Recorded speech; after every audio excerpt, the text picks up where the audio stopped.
Welcome back to another episode of It's All Been Trekked Before. This one, the ultimate computer. Speaking of ultimate, the Ultimate Podcast Network, IABD Presents, has a new show, Squatch Smashers. Do you have a problem with rampant Sasquatches stealing your apples? Maybe a ghost is hanging around your breakfast nook saying mean and scary things about your hair. Either case, you need to get help from the Squatch Smashers. It's a weekly comedy podcast. They're on the IABD Presents Network now. So please, go check them out. Get started with those guys. We know some of those guys. You're going to dig it. Also, not for years, it's all been written. It's another contest. Check it out.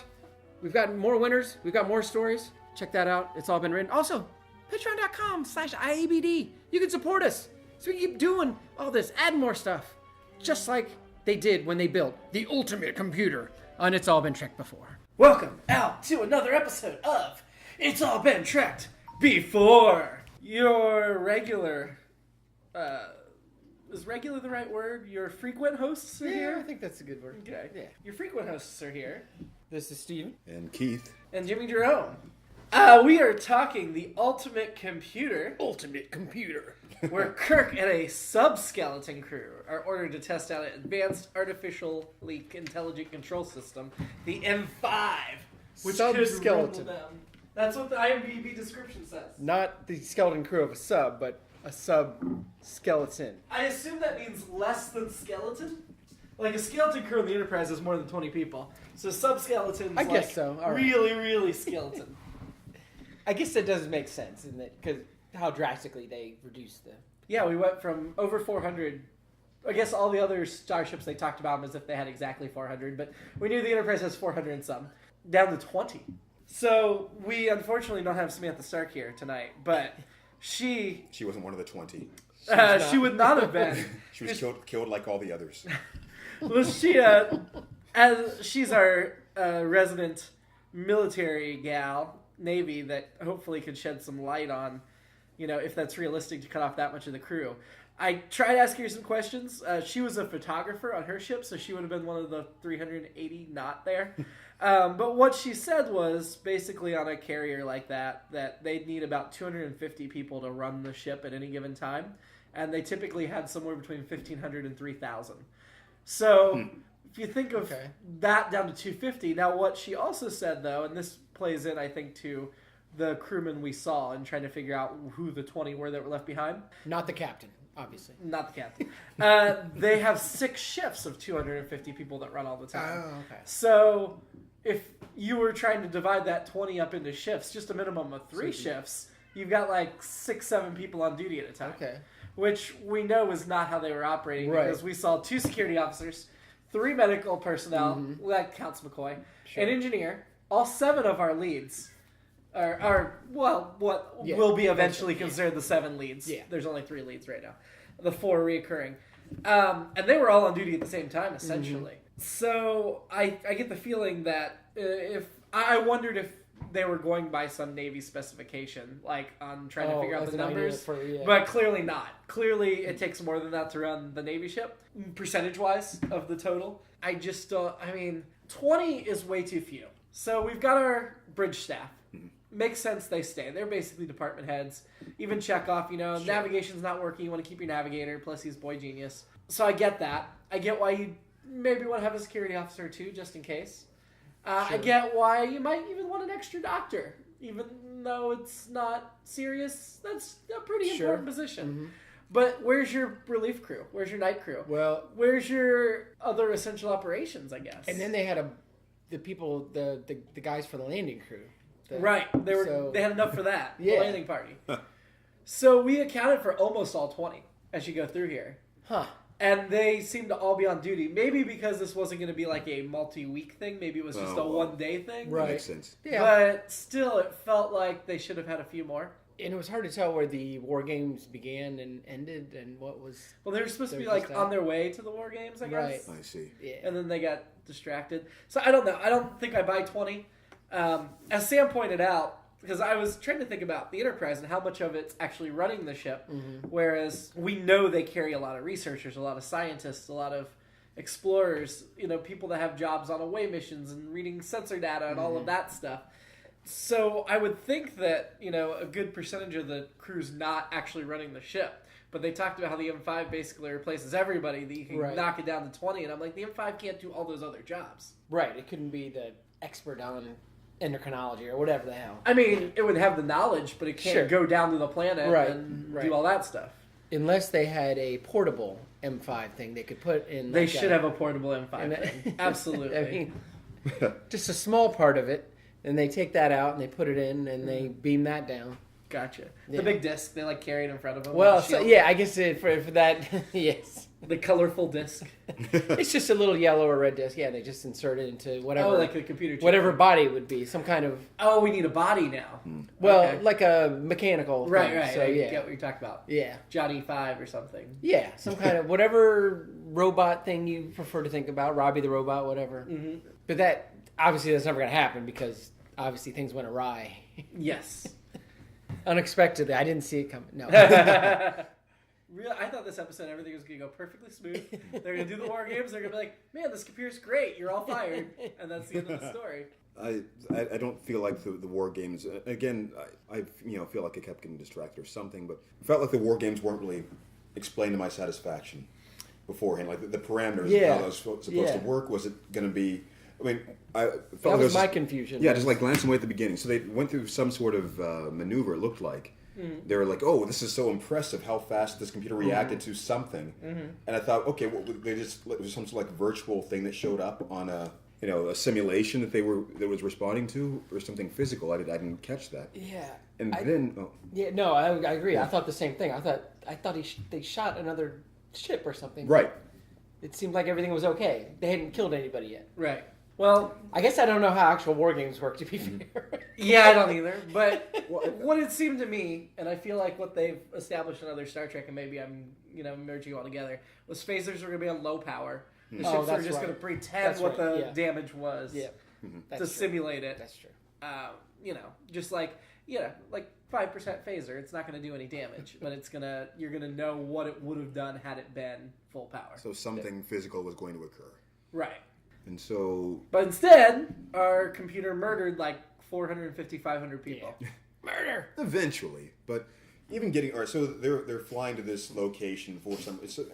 I don't know why there was a rendezvous point instead of there being... Just waiting until everybody's gathered. Some place relatively nearby. Let's do like a few little exercises and then it's done. Mm-hmm. So it was going out and even responded to a planet showing up and saying, let's just make this away team mission. They didn't really describe anything that happened there either, so. And and that was weird too. And I feel like that part makes more sense because I feel like that's what we see them do most of the time. Right. Mm-hmm. And I feel like the M5, if it's going to do what it's supposed to do, take over a starship, it should have those war game capabilities. And maybe they'd already tested on and done the other stuff, but to me, most of its mission, it should be to check out stuff. And Daystrom even gets into it. He's like, man should be able to out there exploring, blah, blah, blah, or not destroying life. And gets on his big high horse there. Or not high horse. Actually, what he says makes sense. The way it manifests itself doesn't quite work out. But did you find Daystrom a sympathetic character? Yeah. I mean, I don't think he was evil or anything. He wasn't a villain. He was... Up to a point. Yeah. He was... I mean... So, William Marshall, best known as Blackula in the movie Blackula. Huh. Yeah. Was also Maverick and some other... Star Trek's one of the things he's best known for. Mm-hmm. Was also the king of cartoons in Pee-wee's Playhouse. Oh, yeah. For 22 episodes. Yeah. Huh. But he... Yeah, I feel like the stuff about him trying to top himself from 25 years ago was an after-the-fact add-in. Yeah. It wasn't real integrated in the story. But I buy him as... He's this brilliant scientist that did something brilliant, is well respected. Now he's got this new thing, and clearly he wants this new thing to succeed. Yeah. I don't think he has any inkling that the computer's going to go bad like this, or he wouldn't have been out there testing it. Well, I think the first 4 mistakes, sure, there's going to be mistakes before you get there, but I feel like he felt pretty good about what this one was before he took it out. I just don't. I can't buy. I mean, something you just touched on when you were describing it.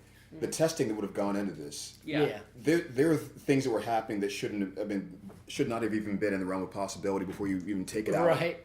Or put it into a ship. I mean, the idea of he even contradicted himself within a couple of sentences, saying, the oil freighter was just a mistake. It was just an accident, but everything else is gonna be perfect. Right. Well, That is like a huge, like that would any scientist should have been like losing their mind. Well, I think that's showing his personal investment, that he's Right. really taken this not just as an experiment, but as this is my life's work. Well, is it Spock who says it's like somebody protecting a child? Yeah. And there's also the idea that he knows that at that point he knows the computer is based on him, Right. and so he's going to take every action personally. we just talked about it's been years since he did something. He had that big thing he did. It is amazing, and it sounds like there's been a lot of failure since then. And so the computer reacts the same way. Like, well, okay, hold on. I know I screwed that up, but this next thing is gonna be awesome. It's gonna be great. It's gonna be great. And so I think we're gonna make space great again. Oh, damn it. They're gonna be winning so much. You're gonna get tired of winning in these war games. But yeah, I have so many more I can do, and I'm stopping myself. I'm not going to do it. Well, hopefully he'll be out of office by the time we get to this. Because Mueller's going to be talking to him soon. At some point, didn't Kirk or somebody say, yeah, you came up with this thing and you got the government to buy it? Yeah. Making the Federation the intergalactic government, which I guess they are, but... They are. So I guess that makes sense. Starfleet's their military branch. But apparently, yeah, and I guess that's definitely where... I can't remember if Roddenberry and Kuhn put this one together, or maybe that's next. For writing? Yeah. This was Roddenberry and Fontana. That's right. And so, there's definitely that. And I know part of the inspiration for the episode, or at least the original story, was this is around the time machines started moving into the GM and assembly line and that stuff.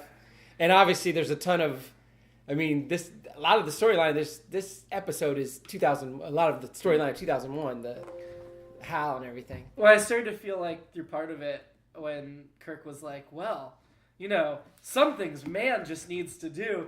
I feel like I'm listening to my brother talk about how he was never going to own a self-driving car. Because there's just some things he should be allowed to do, and he's not turning over control no matter what. And just, whether he has a choice or not will remain to be seen. But, I personally don't think he'll be given the choice in a few years. But, yeah, it just felt very much relevant to modern society, which I'm sure... Yeah. Was relevant back then as well in the 60s. Oh, absolutely. And machines then were much newer than they are now. And obviously artificial intelligence is by the time we get to the 23rd century, there'll be a fair amount of artificial intelligence on whatever starship we're on. Yeah, and Nikki Smith more so than this is sure that the robots will be our overlords. Well, you have to have Asimov's rules of robotics, which clearly M5 did not follow. Nikki's sure that's not that was what happens in every sci-fi movie. Yeah. I still was... because it's in all those movies, we should have that figured out before we implement it. And I think at the end, the issue is that computers can take right here with starships. This computer cannot.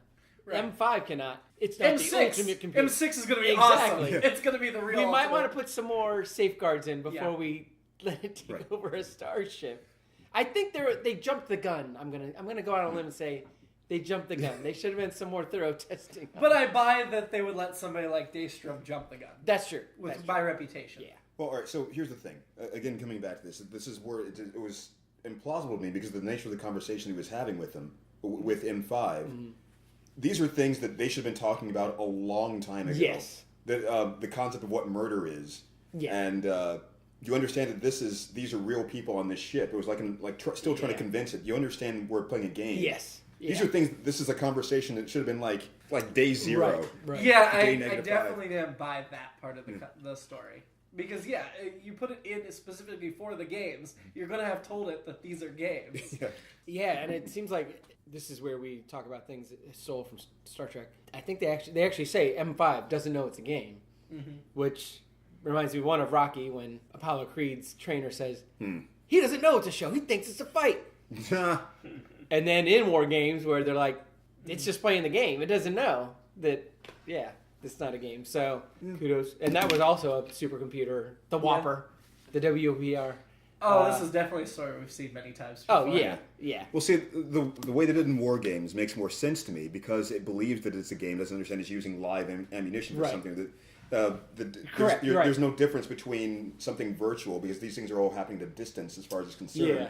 It fires something that thinks is virtual and it could be a real object. And I guess you're right. Yeah, and the difference in war games was it figured it out that it's like, why are we doing this? Whereas the M5 obviously did not figure it out. But the M5 was very efficient at what a lot of things. It was. Yeah. So I feel like let's not throw out the baby with the bathwater. But I don't think you reduce your starship crew to 20. I don't think that either. I think a really good working M5 could cut 20% of your crew out. Well, you need those scientists and researchers, and you need people to maintain it. Right. You need maintenance and engineering. You can't just... Right. Well, and I think that there's already a lot of computer elements, obviously, already on the ship running things. So it's just either upgrading those elements or adding, but yeah, obviously, I think... The point is made. You do not want it to run everything. I did always find it funny they had a helmsman and navigator. I feel like that should be automated by now. Well, and we've talked about hey, phasers are ready. Okay, hey, shoot those. Yeah. And it's just this... Boop, boop, boop, I mean, the captain should just be like, Alexa, fire phasers. Right. Yeah. Alexa, stop. Sorry, I don't know that. Okay, good. But you know what I mean. Like that shouldn't have to hit a button and risk the possibility of ejecting someone into space. In a right on your armchair. You beat me to one of those things. I noticed that when they went to the bridge, they had the M5 console like right next to the captain's arm console. So it was like, just. And there were really only two switches. One was on and off, and I don't know what the other one did. But it clearly wasn't on and off because he could have just turned it off. Right. It was on and sleep mode. I don't know. And I like the idea that the M5 was smart enough that it was able to stop them from their sabotage and everything, which, again, that's echoes from 2001 when they try to... I was waiting for the lip-reading scene, but there wasn't one here.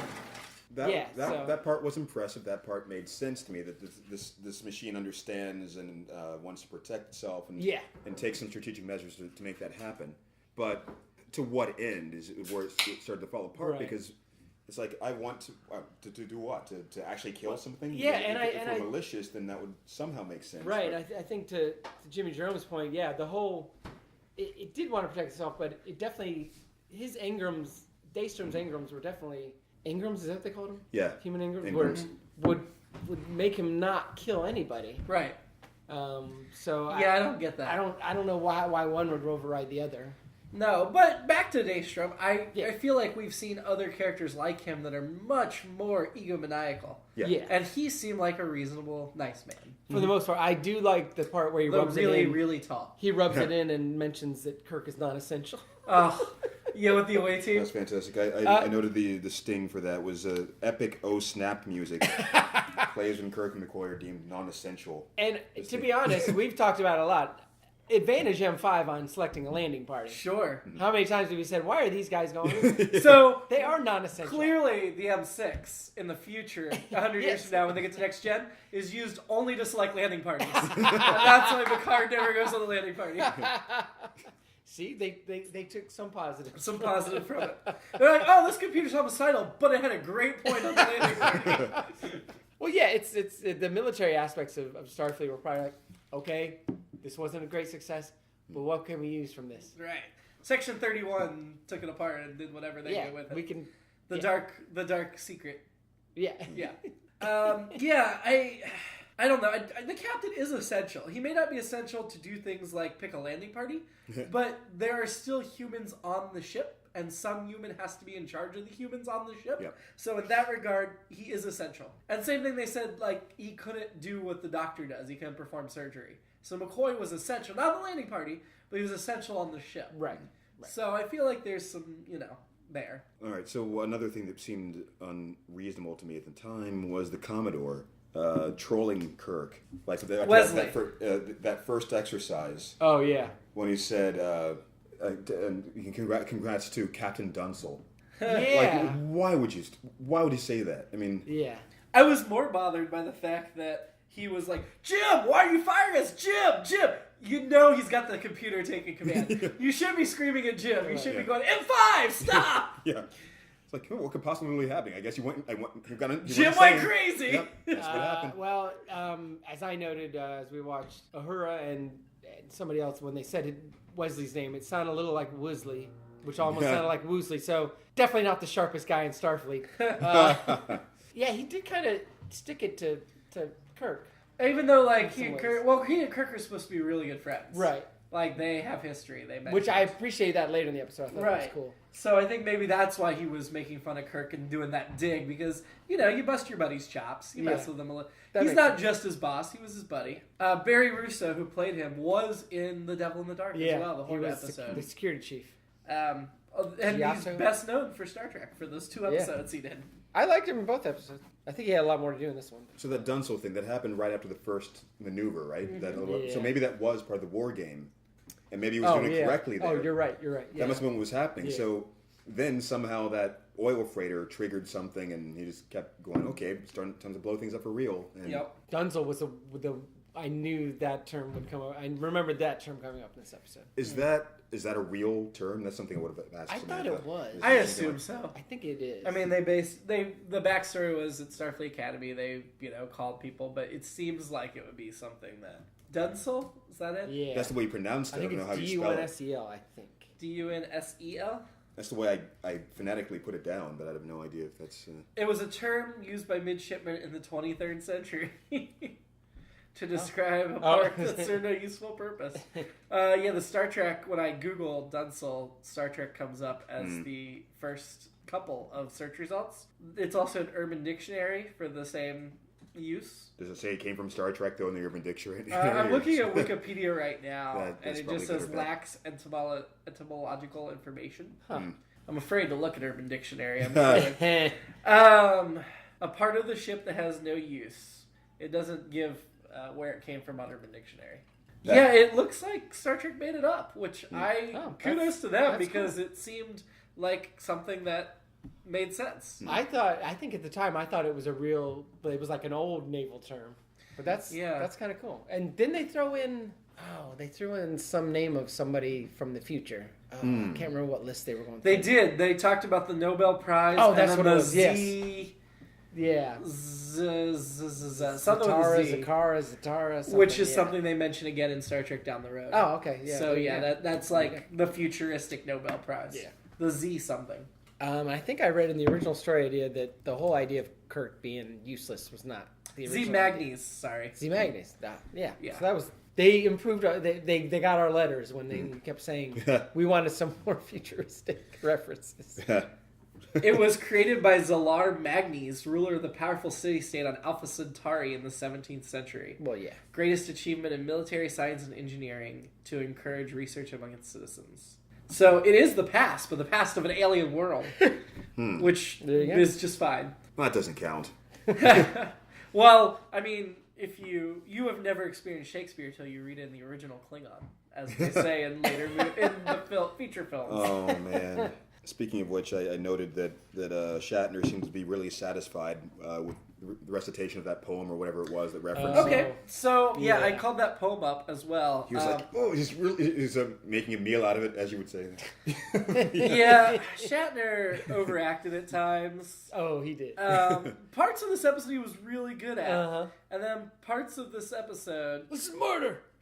There was a lot of... He went from 0 to 60 on the murder immediately. There was a lot of finger pointing and finger jabbing in this episode. Yeah, there was an excessive amount of pointing fingers and jabbing. Yeah, right. No, I just had the problem with him laughing after 500 people died. All's well that ends well. The poem is Sea Fever. I got my job, suckers. The poem is Sea Fever by John Masefield. I must go down to the seas again, to the lonely sea in the sky, and all I ask is a tall ship and a star to steer by, and the wheels kick and the wind song and the white shells shaking and a gray mist on the sea's face and a gray dawn breaking. And then there's 2 other stanzas. And this is the second time he talks about something like that. But I feel like they reference that in the feature films as well. At least one of them. That's I mean, I really get that spirit, and I think Kirk personifies that spirit. Yeah. So I kind of feel like it's the perfect poem. I really like that scene. I think that's a really good scene. I really like the reference. Him and Bones, and I think it's and the way I think Shatner's good in that scene when he's talking about feeling the wind on your back, or whatever. It's like, oh man, and it's much better than a lot of his "I'm married to my ship" speeches. I think that's one of his better. I get it. When he gets very whimsical and dreamy-eyed about what he does, you can see the passion, and Shatner's good at relaying the passion in those moments without overacting. And it helps relay he and Bones' relationship. It was. You think it was close. Scene I was It was very close. Yeah. Okay. I'm not going to say it was, but I was. But they do that in the films a lot, where they'll make a book reference or whatever, and they'll kind of talk. Yeah. Well, it's the Wrath of Khan when Bone shows up with Rami the Nail, and it's his birthday, and they're Tale of Two Cities, and all that. Exactly. And that's a great scene too, obviously. It is, which they stole from this episode. Exactly. So, and for that matter, the cage establishes the Doctor. Yes. The Doctor and the Captain drinking. Yeah, and the Captain being like, I'm kind of conflicted. I'm not sure this is what I want to do. I would say he went over the line in the previous episode, of course, when he was looking at the American flag and the last. That was just bad. Bad. There's no good in there. It's just bad. Yeah. I feel like that. We may have mentioned in the Omega Glory podcast, but that's when people do their bad Shatner impersonations. That's what they're doing. They're pulling it right from there. I mean, we have season 3 to all men are created equal. We the people. Just wait till season 3. I think some of those are season 3 too. But yeah. I would imagine that's. I mean, we've gone through almost the entire 2 seasons, and it really hasn't been nearly as stereotypical Shatner that people would draw that from. It's where I was like. Well, I don't think he ever does full stereotypical. I think people just grab those pieces. Just like when a caricature artist is drawing your face, they're going to look for that one feature that they can zone in and exaggerate, and I think that's what they've done with Shatner. But it's funny. I mean, he's perfectly good in an episode, and then he goes into that, and it's jarring, and people notice, and that's become the reputation. Yeah. Well, they forget that the rest of the episode he's really good up until that point. Well, and it's this thing we've talked about on and off for the 2 seasons. That cockiness, that braggadocio, that whatever that Horatio Hornblower. The thing, where that makes everyone be like, I want to be Captain Kirk. Right. And then there's when you go over that line, then you're doing that impersonation. Well, and Spock brings up in this episode, that they need the man to be loyal to. They need the man to follow. Yeah, that's a great speech too. It is, and it goes right into what we're talking about with Kirk. That he is that guy that inspires the people to follow him. And I love that he gives that speech and he says, I don't think he says it specifically, but essentially, I'm loyal to my captain. The starship needs a captain. And the part of that bothers me is that Bones is still on his same old, you want to hang out with the computers? Blah, blah. It's like, But Spock immediately was like, no. I think I made that I already made it clear. Yeah. Humans are better. Yeah. Spock chose to go live among humans instead of staying with Vulcans. Right. There's a reason for that. Yeah. And to be fair, Bones does get shut down. He does shut him down. Bones is like, all right, I got nothing. I was just making conversation. Yeah. Oh, Bones. Yep. Other than, I would have been sad. I like the cabin. I like the cabin. I would have been sad because I like D. Kelly though. Sure. Well, I think he needed to be the angel or devil on the shoulder, whichever one he would, whichever way they would be in that case. You had Spock going, computers are pretty good. And Bones going, no, come on, this is stupid. But even Jim, say something. But Spock in this wasn't even like rah computers. Right. It was like they have limitation. I feel like I've noticed a lot in late season 2 that Bones is in scenes he doesn't belong in, or in situations he doesn't belong in, just because he's the third name in the opening credits. Yeah. And they're going to use him a lot. Like at the end, and I'm not complaining because I really like D. Kelly. Right, but I feel like he gets inserted in scenes his character should never be in. Like the Doctor shouldn't be hanging out with him doing these things. He should not be right, or on the bridge. Like on the bridge, they made the excuse of everything shut down, and I get sometimes. Well, that part, but if he had normally stayed in sickbay and then this was the one time he went to the bridge, that would be the best. Exactly, that's my thing. But he's always on the bridge. He always shows up at the end of the episode, or just to yell. He's down in engineering with Kirk and Spock when they look at the M5, and I'm like, what is he doing down in engineering? He's that bored. Somebody might get a cold. I don't. Yeah, that was actually great. The other doctor for the Daystrom. Yeah, Daystrom was like, who is this? What is he doing here? Again, on point. What is he doing here? That was the first hint that those human Ingrams, Daystrom's human Ingrams, are in the computer. That he understood non-essential personnel. And I enjoyed the part where Bones is explaining to everyone what constitutes a murder, which I wrote down as Bones. I'm an attorney, not a doctor. Well, okay, I'm a doctor, but let me tell you what murder is. Like, we know what murder is. We know. But the computer doesn't, I guess. Well, no, but all right. It did, but it didn't. It did, but it... Yeah, I read that this is the 4th time Kirk talks a computer to death. So... Already. We've got another season to go. we needed to get to this anyway. The thing about it certainly seemed to know what the laws pertaining to murder were for some reason. Right. And the death penalty. So where was it getting that from? Starfleet, throughout the death penalty, there's only the one regulation, right, that had to do with the cage. Because they mentioned the cage, the only General Order 13 or whatever, the only death penalty thing still on the books. Talos or Talos 4 or whatever. That's the only death penalty thing left on the books. So murder is not a capital offense in Federation law. What do you mean by death penalty on the books? They mentioned in the cage that they put a general order on Talos that if anybody goes there again, they should be executed. Right. But they mentioned that it was an archaic order and it's the only one on the books that still carries the death penalty. Interesting. So that to me, I'm like, well, you clearly, first of all, knowing the laws of God, I don't even, as an atheist, I really got a problem with that. The laws of man don't call for murder being answered with murder either, unless he's just reading the Old Testament. Right. And that's where he's taking all his laws from. To be fair, M5 did not covet his neighbor. So the other thing about that then, so he decides that death needs to happen, and then he being M5, whatever, believes that... even with computers, there's a male-female gender thing. It was Daystrom's engram, so... Right. That's true, yes. Believes that it's responsibility to immediately carry out the sentence, even though it's just a starship. Mm-hmm. Yeah. Like, should starships or Starfleet captains, be enforcing the law in that way anyway, and should maybe turn himself over for custody instead? I don't know. That's true. Arrest me. Your computer. Wow. And according to Memory Alpha, which is like the Star Trek Wikipedia, Daystrom was committed to a rehab facility after this. So he wasn't just allowed to roam free. But they still named the Daystrom Institute after him. They reference him in later spin-offs. So his name is mentioned again down the road. Okay. At least a couple times next gen, I know. He's brought up as like this brilliant guy. Kirk mixes the thing about being a genius, and it's hard to be a genius and go to doing regular things. And they mention Einstein, which makes me think of the Ghostbusters quote when Bill Murray says, Einstein did his best work as a patent clerk. So see, he clearly did an everyday job. And so that is blatantly false. But I can see Kirk or McCoy, whoever said it, not knowing everything about Einstein.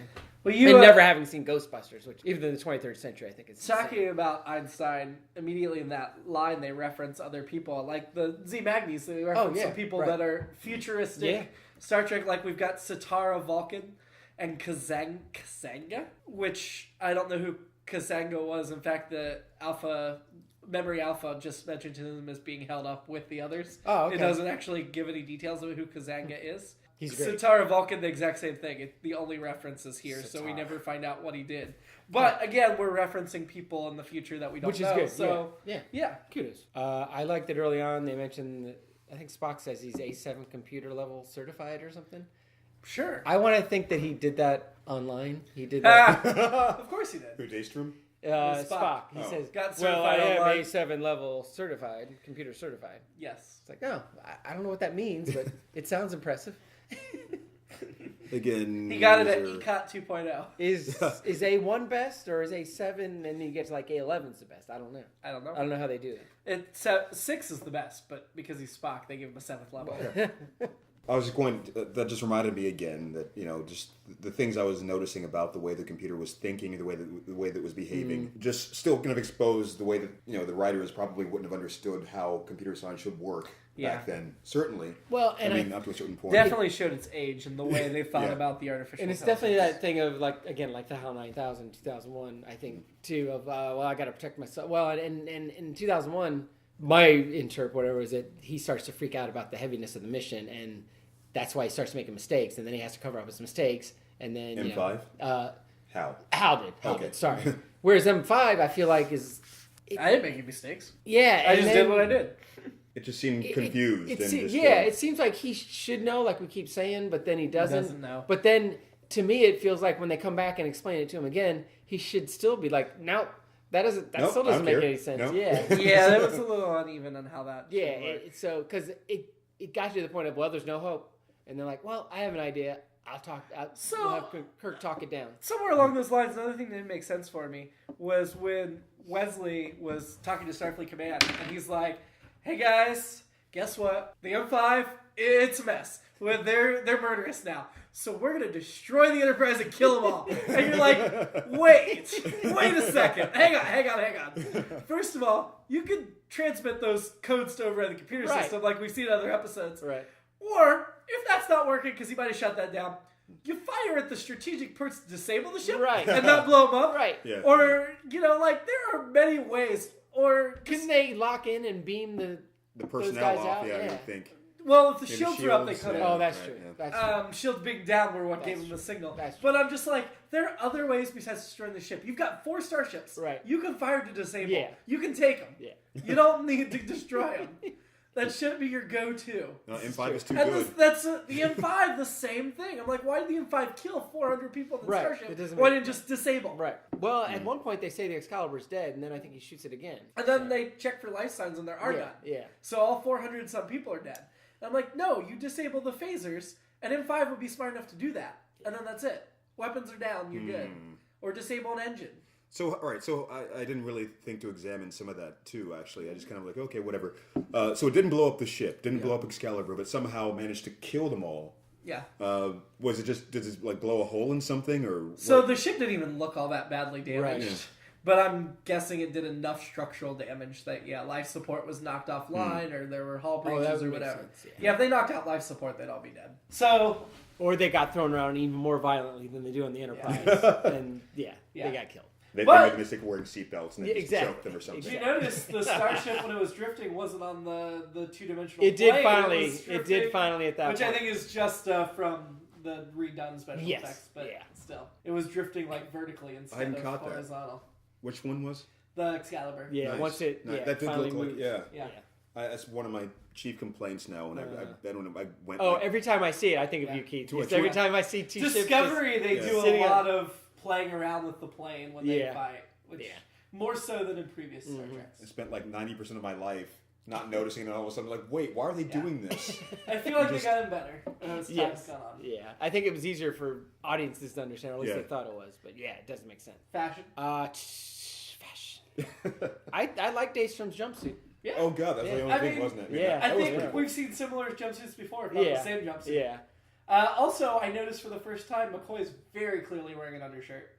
I think I've noticed Kirk before, I was just too. didn't even register, but you could see the undershirt lines. Yeah, Kirk had the white beater on underneath. Mm-hmm. And it's late in the season. He's probably a little heavier. Yep, and so he's wearing his girdle. Stretching it, yeah. Yep. So that was obvious. We were talking about M5 and Starfleet calling in both voices, James Doohan in this episode. Yeah, so. Well, Scotty didn't have a whole lot to do. He did not. He did not have a time.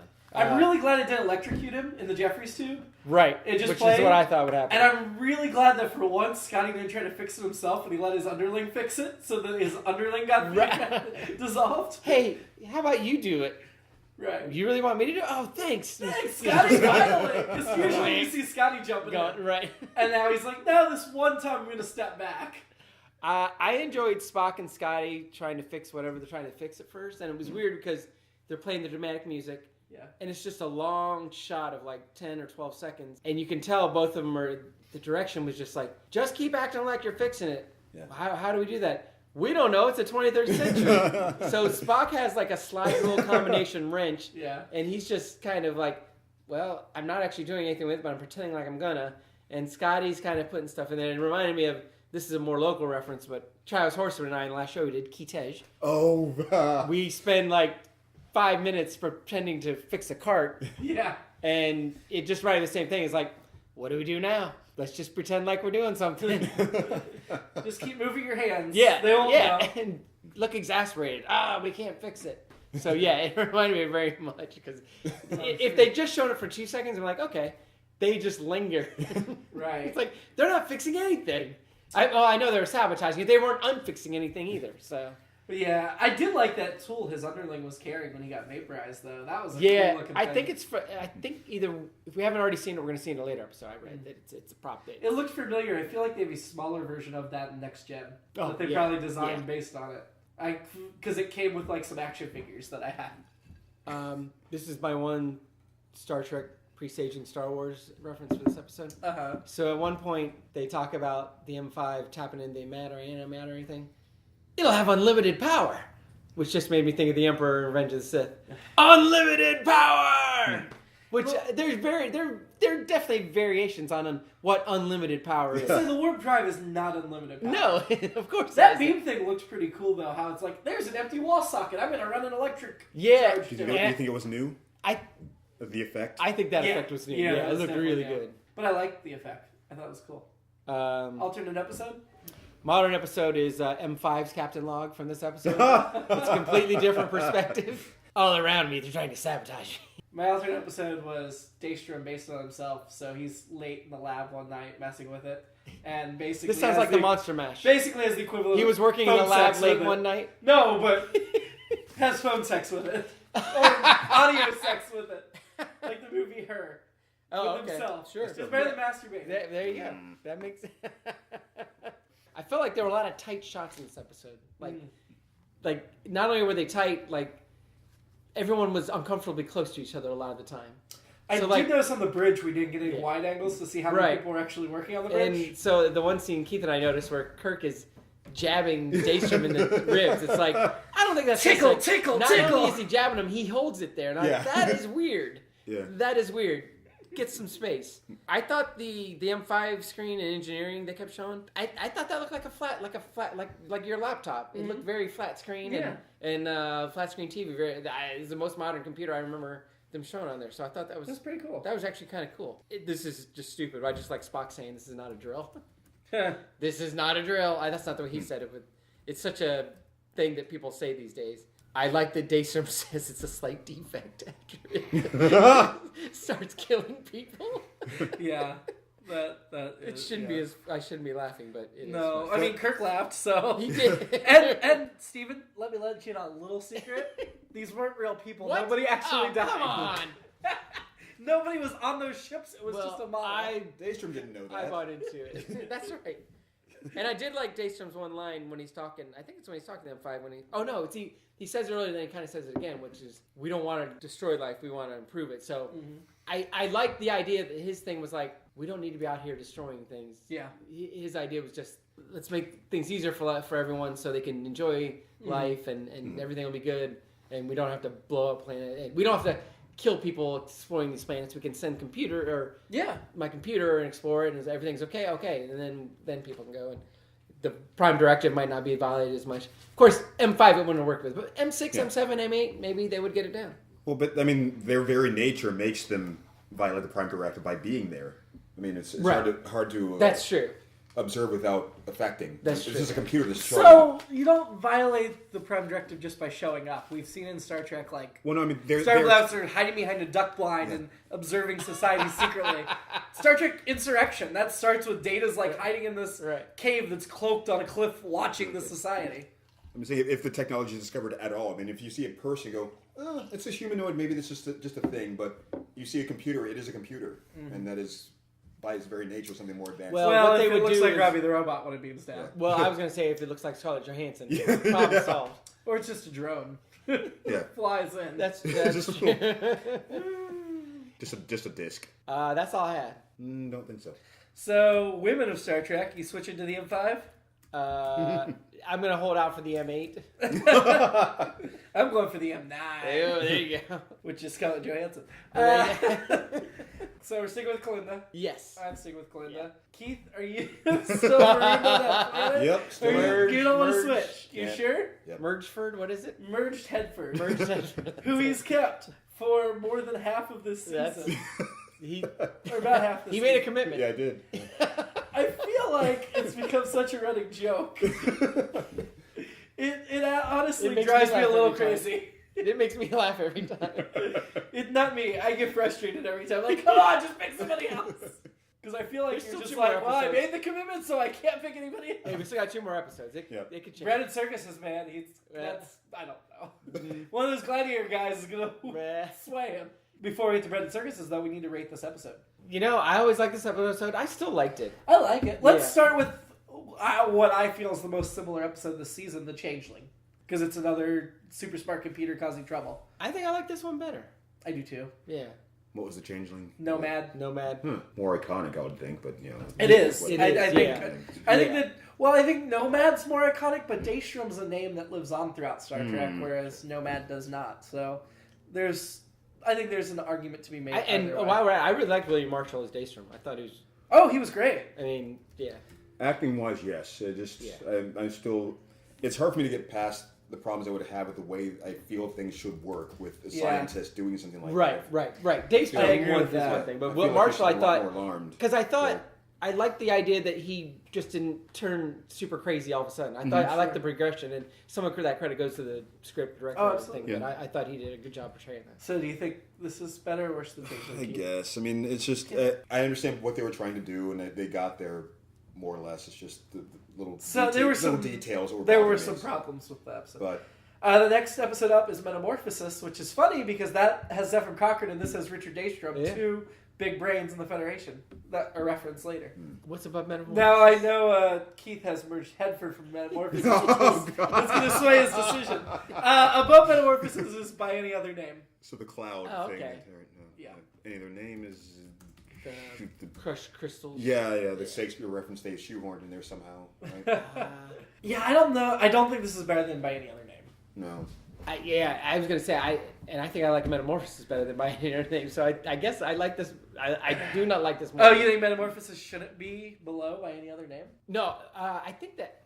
I know we recorded that a couple weeks ago. Yeah. Felt We recorded by any other name recently. Metamorphosis we recorded forever ago. I think I like Metamorphosis. I think Metamorphosis is one of those ones I liked when we watched it, and I always think it's boring when I think back on it. Yeah. And I know that keeps happening with all these. It's like it does. I fall back on my old thoughts about it as more than my immediate ones. No, the two you've mentioned I definitely like more than this one. Okay. I hope some of you guys are binge listening to this. And they're like, you just said 20 minutes, an hour and a half ago. How would you love this episode? That would be pretty funny. So we're putting it above the Changeling, but below Metamorphosis. I think that's a good place for it. I agree with that ranking as well. So join us next week in an hour. If you're like us, go watch Red Circuses right now. Because we're going to record this episode tonight as well. But join us next week for Bread and Circuses, where we're going to get into some gladiator combat. In approximately one word, please. LLAP. That's live long and prosper.